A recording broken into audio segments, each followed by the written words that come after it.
What's good, YouTube? Welcome back. Thank you for clicking onto this reaction. I hope you're looking forward to it just as much as I am. If you haven't already, head over to the content creators page. That link is in the description box down below. If you haven't already and you're enjoying our content, you know what you need to do. You need to like, comment, subscribe, hit that notification bell, but we're going to jump straight into this one. And I hope you guys are ready.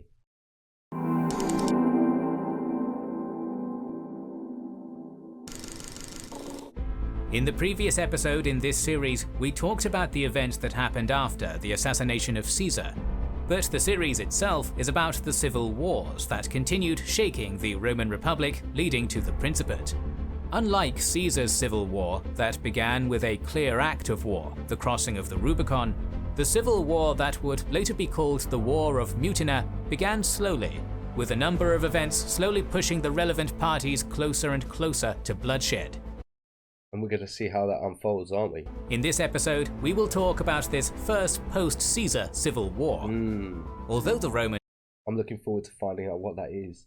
And cheers, Reese. I haven't reacted to 1916 just yet. I was going to see if I can get on it with Jack when we're next sort of recording. To win over the Roman public, Octavian had succeeded. By the summer of 44 BC, Octavian had successfully halted Brutus and Cassius's plan to win over the Roman public, forcing them to abandon the city. Brutus had retreated to Greece, where he was greeted warmly in Athens and began rallying support, while Cassius was en route to the east, where he held the most influence. Antony and Dolabella, the two consuls for the year, had been assigned Macedonia and Syria respectively for the following year, but their position was somewhat weak. The public in Rome was starting to turn against them, and they had no significant army under their command.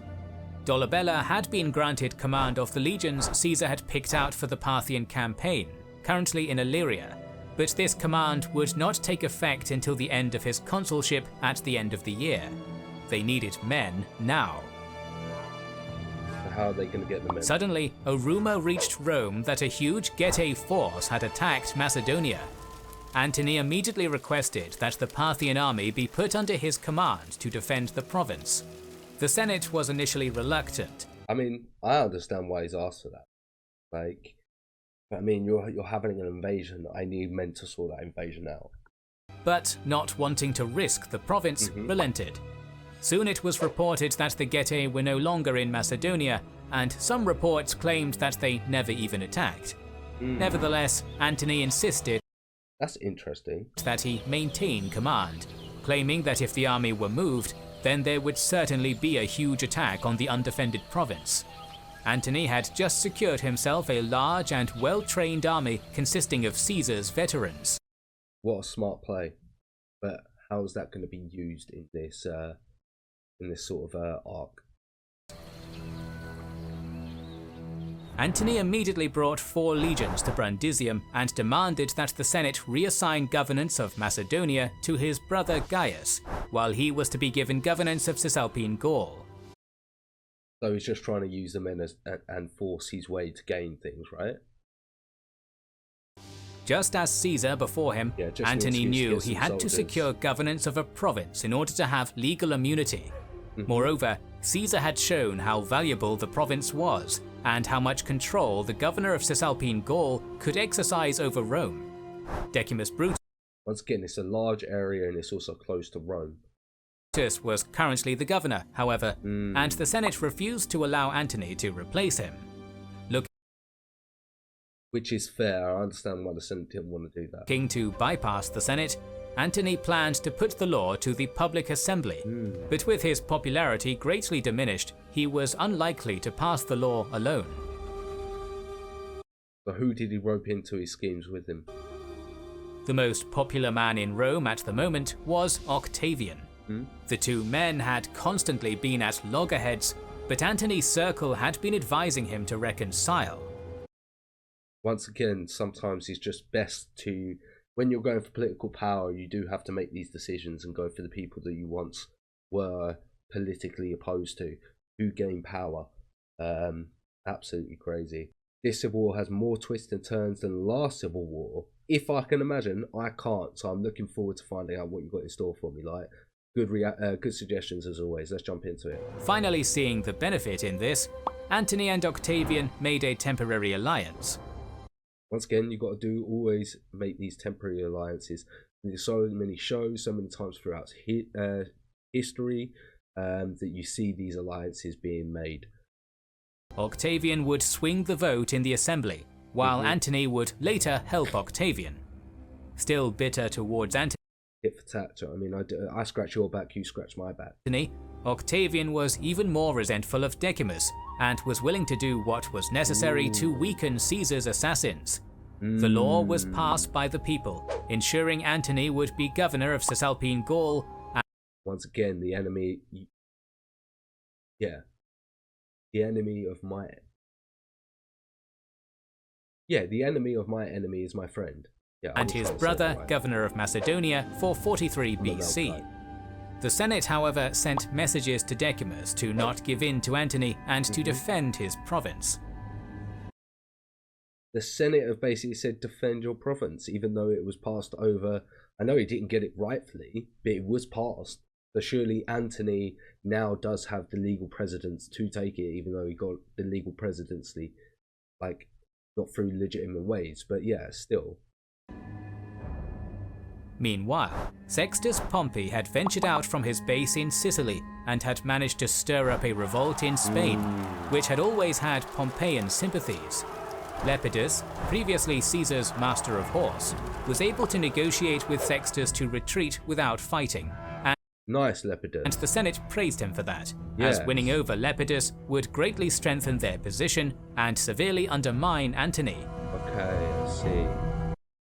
Once again, it shows you, once your empire gets so big, the problem is dealing with so many different areas, keeping all the different areas happy, especially if they're of different ethnicities and different beliefs. And then you also have commanders wanting power and wanting to take their own piece of the pie, also having control of those areas. It's just so difficult having to keep all of these little things in balance that people just really don't think about when they think of history and these people and what they actually had to do. In Rome, one of the tribunes of the plebs died and needed to be replaced. Octavian was the popular candidate, but the Senate feared that he would use his office to prosecute the liberators. Which we all want to happen, but I understand why they're worried and why they don't want to give Octavian that power for that reason. Octavian turned to Antony, calling to repay the favor, but the latter refused, claiming that Octavian was too young.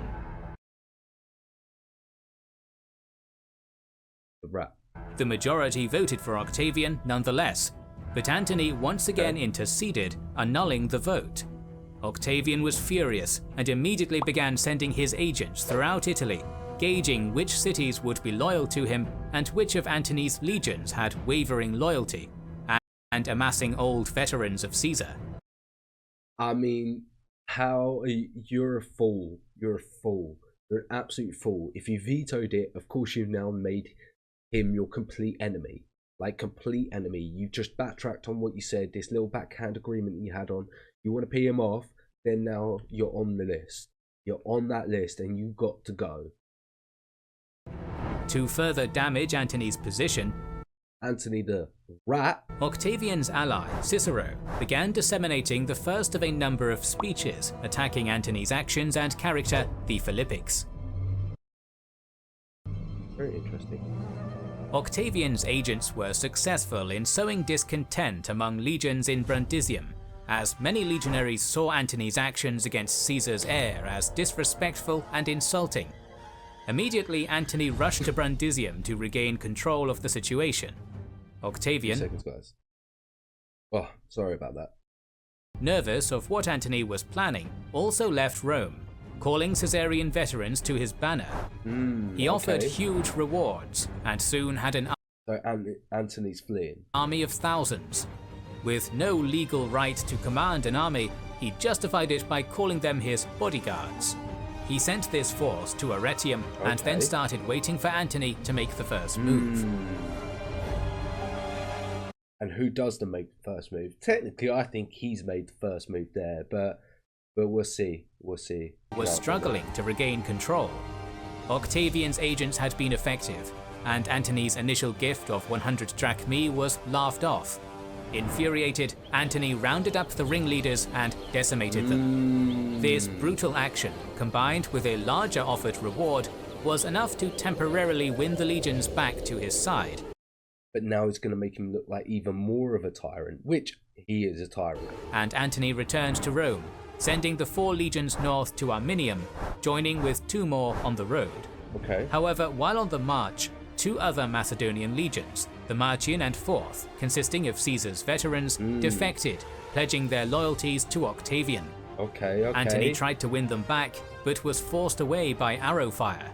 Nevertheless, at this point in late those boys aren't switching on their boy Caesar. November, Antony was in a solid position. He had 4 legions in Italy. Lepidus and Asinius Pollio in Spain commanded 4 and 3 legions respectively, and Plancus commanded another 3 in Transalpine Gaul. Right.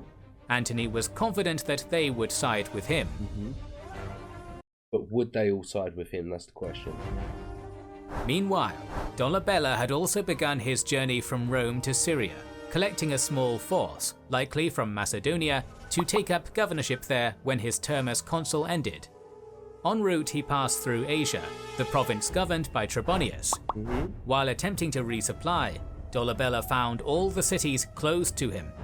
Furious, he attacked Smyrna, where Trebonius was located, but was unsuccessful.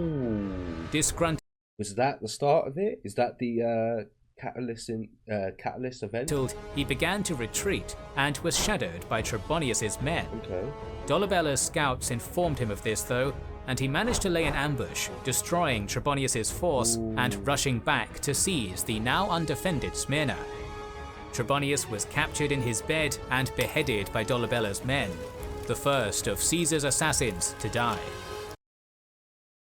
Well, I'm glad one of Caesar's assassins dead, but I'm surprised that they were able to go back and catch him in bed. That's absolutely jokes. Glad he died in his bed, and I hope he shot himself.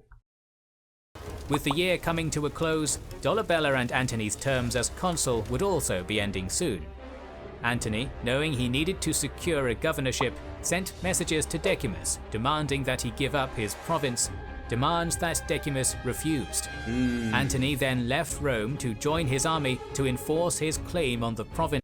Hey, how many different sides or different opponents do we have, or how many different factions do we have at the moment? Seems like there's 2 main ones, but it seems like there's a couple of factions that are on the fence and we just don't know which way they're going to go. That's really interesting to see. And was given a fabulous send-off by the Senate. Octavian, outraged at Antony's earlier betrayal, also left Rome to join with his force in Arretium.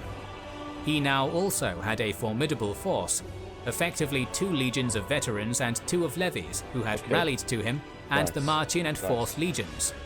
He too received a warm send-off from the Senate, which hoped that the 2 Caesarians would wear each other down. Antony, marching to Cisalpine Gaul, once again so there's infighting, and also there's infighting within the Caesarians as well. Demanded Decimus's resignation, and Decimus once again refused. Antony entered the so there's only 2, but it looks like there's a bit of infighting between Antony and Octavian. Province and began marching on various towns, many of which simply opened their gates to him, not wanting to be sacked. But once again, understandable. Decimus, however, had 3 legions, 2 made up of veterans, and a sizable force of gladiators. He marched to Mutina and prepared to defend the city. Antony arrived shortly, besieging the city and encircling it with walls, just as Caesar had done at Alesia. Right, but how does this one go? 44 BC had come to an end, and new consuls were elected in Rome, Hirtius and Pansa. Both men had served under Caesar, but both were somewhat moderate Caesarians, convinced by Cicero of the danger that Antony presented. Cicero was doubling down on his attacks against Antony, and in an impassioned speech in the Senate, Antony is becoming a real problem. Called for Antony to be declared an enemy of the people. In an equally impressive speech, Caesar's father-in-law, Lucius Calpurnius Piso, who had been trying to decrease the tensions during the last decade of wars, defended Antony, insisting that his crimes were not enough to be declared an enemy of the state, and advocating for Antony to stand trial. What are your thoughts? Let us know. What do you guys think? Despite Cicero's attempts, the Senate initially attempted to negotiate, offering him the governorship of Macedonia, but Antony was having none of it. Nah, he wants goal. He needs goal. Yeah, I will be jumping onto the History Marshes version after this. I'll be looking forward to seeing the differences in storytelling and the editing of the two creators as well. Yeah, the Senate does seem to side with whoever it seems convenient at the time. Remember, both Antony and Octavian are both Caesarians, but were essentially fighting. Yeah, so there was a bit of infighting within the Caesarian house between Octavian and Antony to see who would be the sort of leader of the Caesarian force, and then you have the other force, the I'm not going to be able to say this, the Liberators. That's what I'm going to do. So yeah, I'm sort of up to date with what's going on now. Cheers for keeping me updated, boys. Citing the vote of the People's Assembly, Antony's rejection played into Cicero's hands perfectly, and he convinced the Senate to declare both Antony and Dolabella enemies of the state. At the same time, Cicero ensured that Octavian had the legal right to command armies under the Senate, assigning him to assist Hirtius and Pansa, who had been instructed to raise troops to fight Antony. Okay, so now Octavian has the legal precedent to have troops. Lastly, Brutus and Cassius were both confirmed as governors of Macedonia and Syria, with all governors east of the Adriatic being instructed to assist them in any way they could. It was a masterful play that returned the power to the Senate, with consuls sympathetic to their cause, a large army in Italy, and the East secured. Did it really secure power for the Senate for long though, or was it just sort of a band-aid over a burst water pipe? Brutus and Cassius were quick to seize the moment. Brutus, having rallied support in Greece throughout 44 BC, marched into Macedonia, seizing it and capturing Antony's brother Gaius. Meanwhile, Cassius had leveraged his incredible popularity in the east, a result of his heroic conduct in Crassus's otherwise disastrous Carrhae campaign. With the Senate having assigned all eastern governors to assist him and Brutus, Cassius had managed to gather a huge force of 12 legions and marched to Syria. Wait, 12 legions? 12 legions? That is a huge force. That's a massive force. That's like triple the size of Antony's force. Not Antony's, Octavian's force. He's only got 4 legions, right? Confronting Dolabella at Laodicea. He easily captured the town, Dolabella committing suicide with the assistance of his soldiers. Understandable. Antony's position was now perilous, but Octavian too was nervous, as despite the Imperium to command armies, he was still outranked and subservient to the new consuls, who could easily remove him from his command. Also, it seems like the Caesarians are losing a fair few forces at the moment. His primary motivation was to destroy the Liberators and the Pompeians, but it now seemed that the Pompeian faction had been revived and was in power. Still thinking that his best chances lay with the Senate, Octavian continued to assist the two consuls. Again, it seems like the Senate's and this faction has a bit more power and a bit more sway, so I understand why Octavian's sort of going through that side.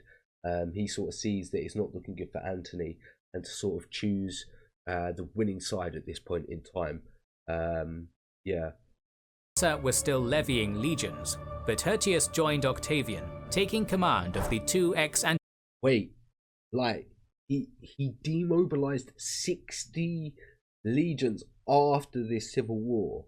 That's insane.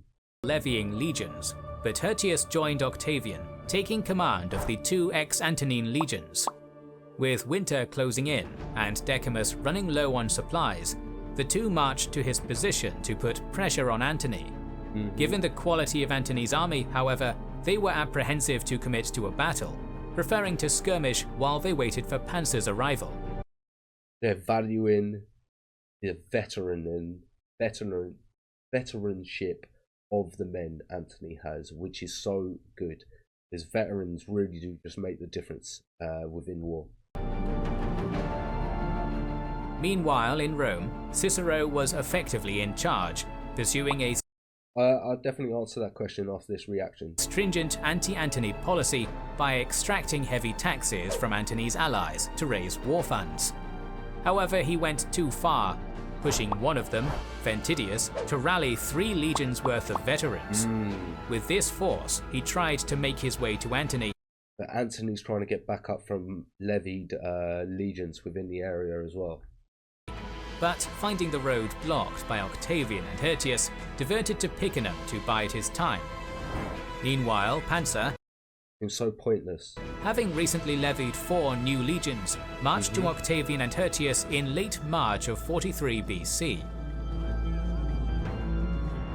Antony, upon hearing this and fearing that he would soon be massively outnumbered, decided to try and defeat his enemies in detail.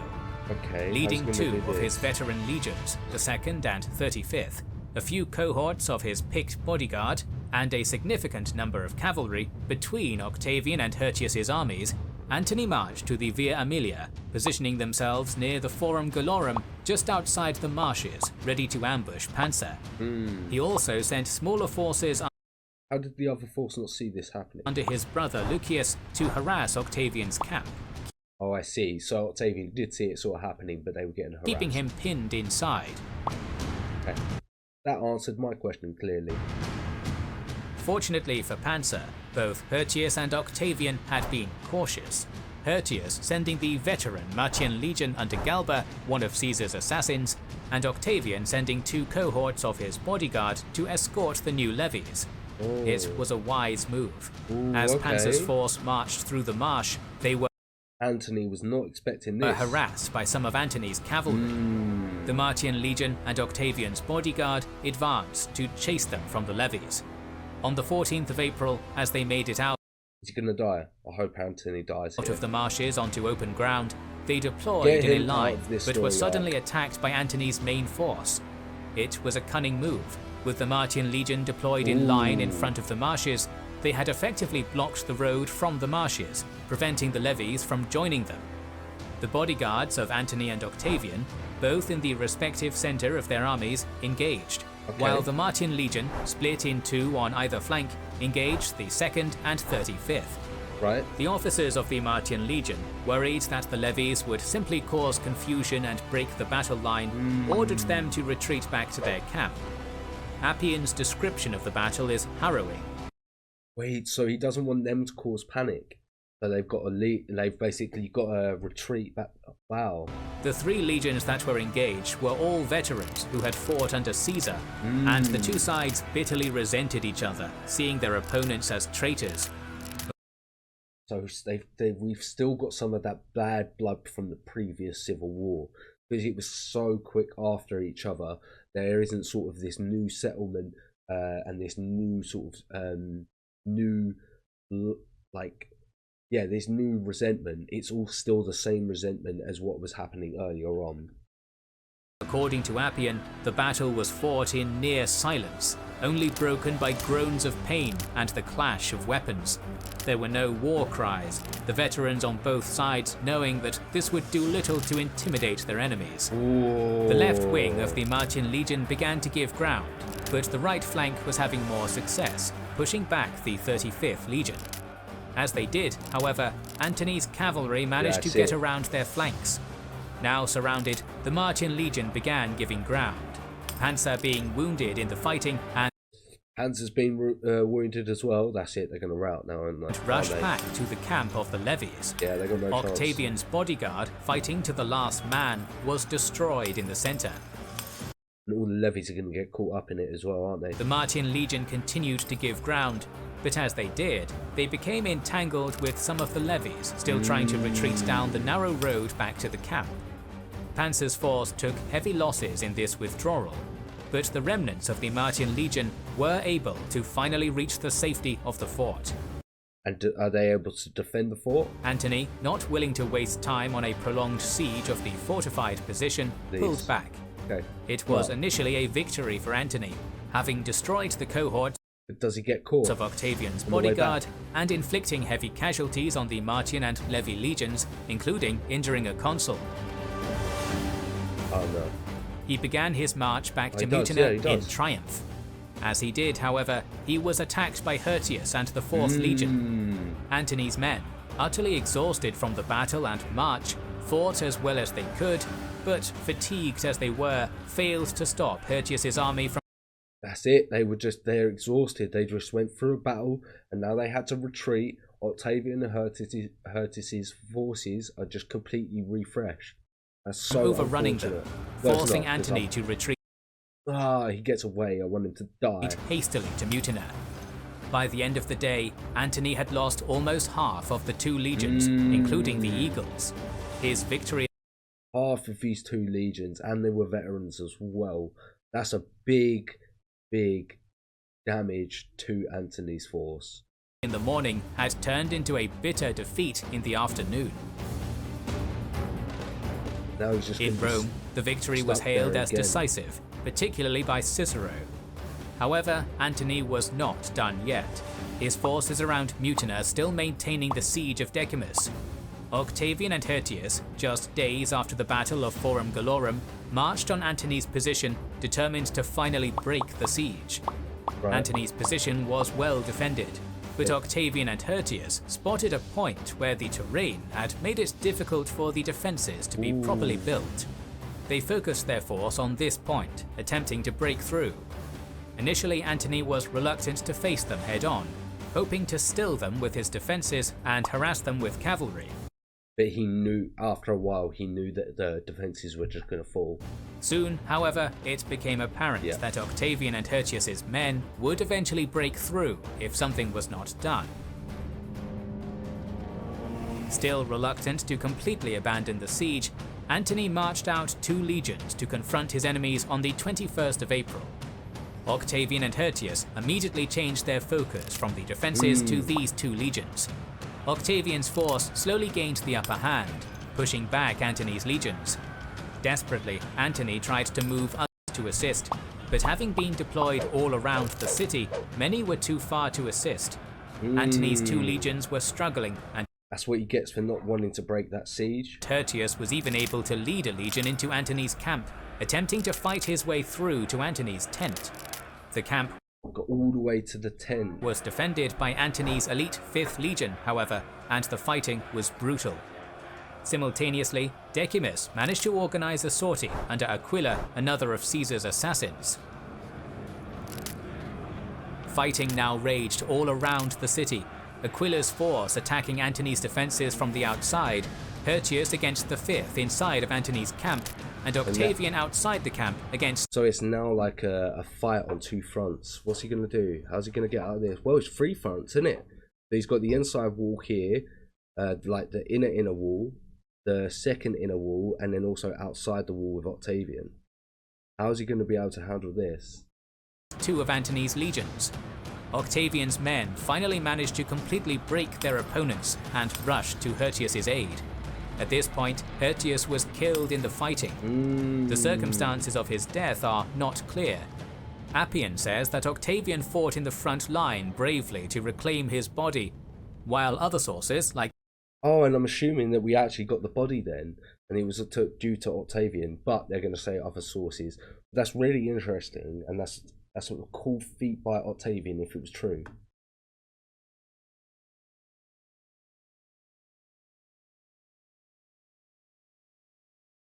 Like Suetonius and Niger say that Octavian had Hirtius killed in the fighting. Whatever Oh, so some accounts are saying that he caused the death so that obviously he could get more power. For the truth, the consul was dead, and Octavian pulled his men back, the 5th Legion having successfully defended Antony's camp. Aquila had also died in the fighting, and the sortie was repulsed. Antony, realizing that he now did not have the numbers to continue the siege, abandoned his position in the night, I'm surprised that he's been able to get away there. I didn't think he was going to get out of that situation. I thought that was going to be the end of Antony. For Picenum to consolidate with Vitidius. It was a somewhat indecisive action. While Octavian's force had managed to inflict more casualties, they had failed in the primary objectives. Antony was still alive and so they didn't win because they had to take losses to their force, but they didn't achieve their objective. So what was the point? Had managed to escape. Shortly afterwards, Pansa, the consul wounded at Forum Gallorum, also died of his wounds. His death too. That was the guy who was in the first battle with Antony, and then obviously when they got back, on their way back, they had the second fight.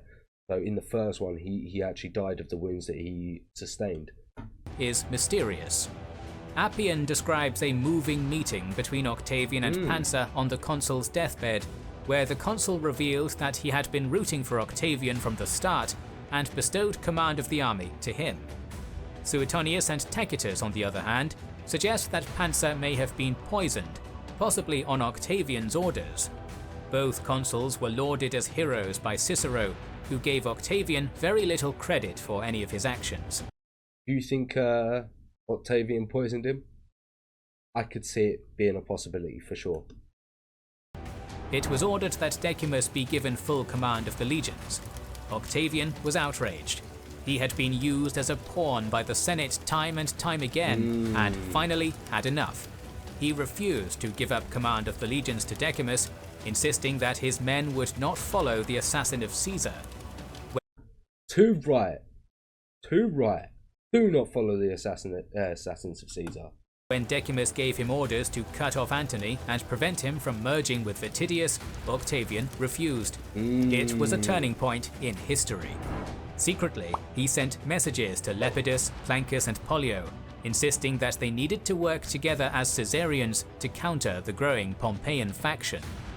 In the weeks following Mutina, these three had, after discussions with Antony, merged with him, bringing his force to a colossal 17 legions. Oh, they sided with Antony. Oh. The battles and deaths of the two consuls had left a power vacuum in Rome. Brutus and Cassius, with the support of the Senate, had amassed their power in the east, reviving the Pompeian faction. Nice. In the west, Antony and Lepidus's alliance had effectively rebuilt the Caesarian faction. Caught between the two was Octavian, alienated by the Senate and still resentful of Antony. So what's Octavian gonna do? He doesn't want to be on either side. In our next episode, we shall cover how this power vacuum was resolved, and how the civil war in Italy would spiral into a civil war across the Roman world. Well, I am looking forward to finding out what that is for sure. This is a great series by Kings and Generals. What a great series. Thoroughly enjoying this one.